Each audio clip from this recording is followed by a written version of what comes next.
Have you ever felt that if you just had a little more money, everything would be okay?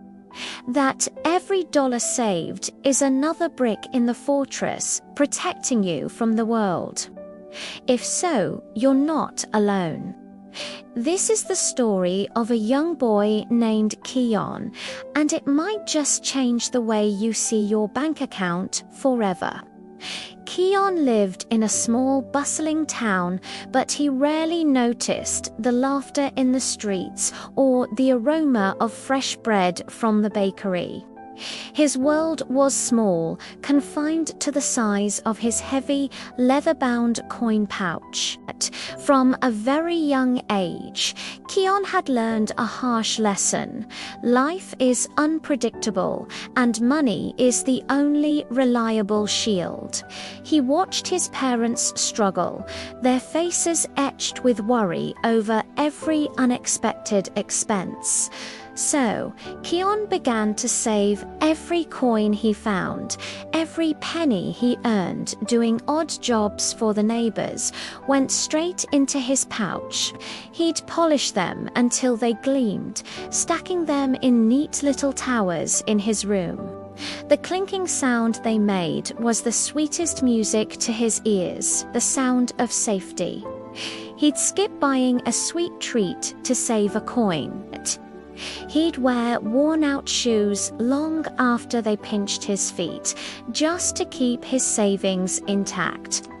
His friends would invite him to play, but Keon would often refuse, saying he was busy.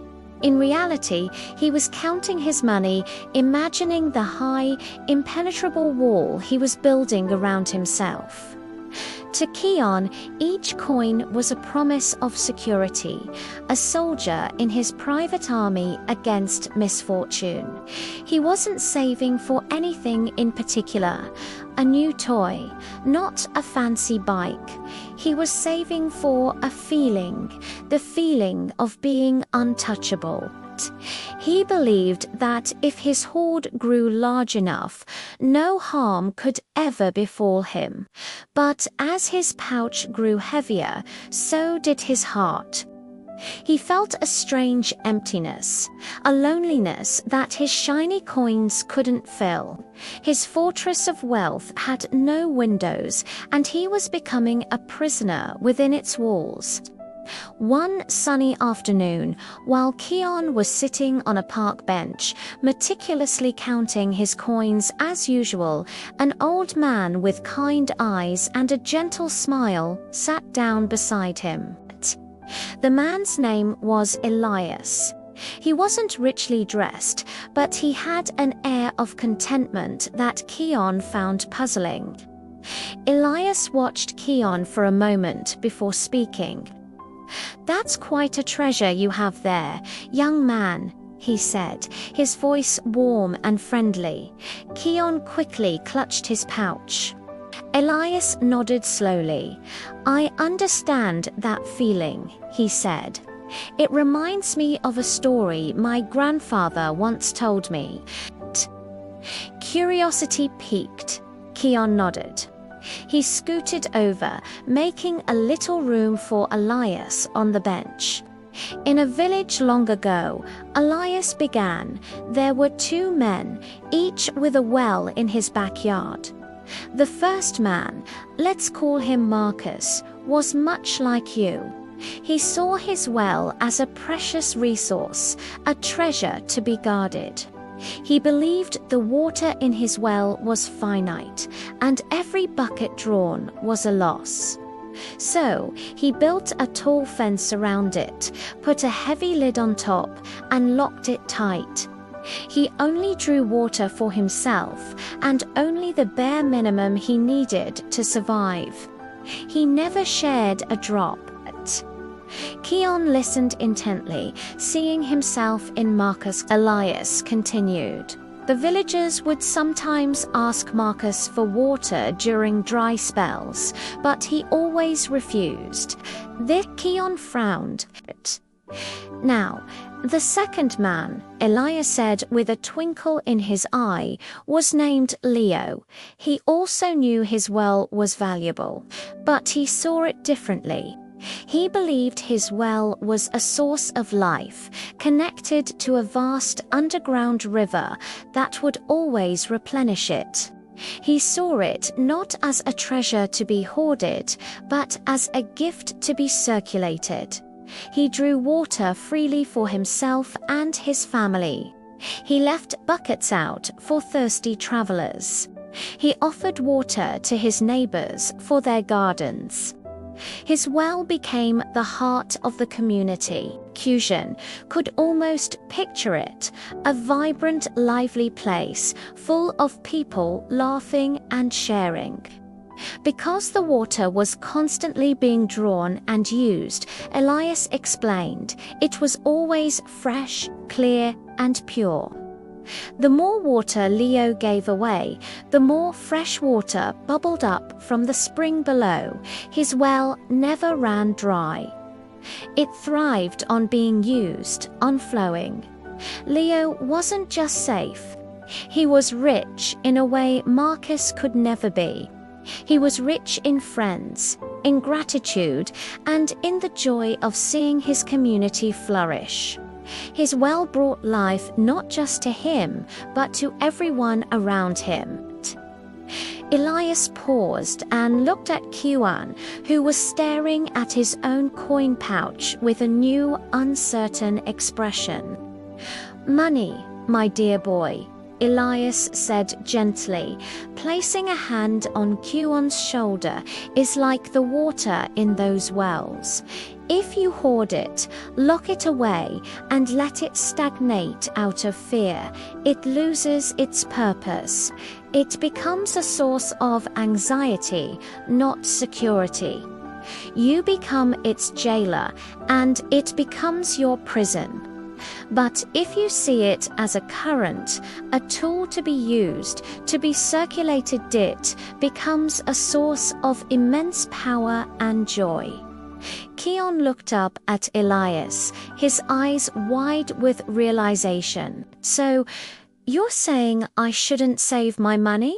he asked, confused. "Oh no, not at all."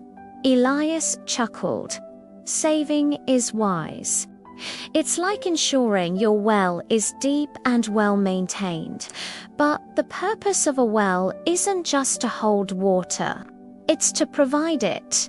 The purpose of money isn't just to be had, it's to be used. Use it to create wonderful experiences. Use it to help others. Use it to learn a new skill. Use it to buy a treat for a friend. When you do that, you're not losing money. You're transforming it. You're turning cold metal coins into warm memories, into stronger friendships, into personal growth." Keon thought about all the times he'd said no to his friends, the ice cream he didn't share, the game he didn't join. He thought about his worn-out shoes and the discomfort he endured for the sake of a few extra coins. For the first time, he saw the true cost of his savings. It wasn't just money, it was life, it was connection, it was joy. True wealth, Elias concluded, isn't about how much you can keep, it's about how much you can circulate. It's the flow, Keon. The flow is what brings life. That day, something shifted inside Keon. He looked at his pouch, no longer seeing a fortress, but a toolbox. He still valued his savings, but he now understood its true potential. The very next afternoon, he found his friends getting ready to play a game that required buying a few marbles. In the past, he would have walked away. But this time, he smiled, opened his pouch, and took out a few coins. "Let me get them," he said, his voice clear and confident.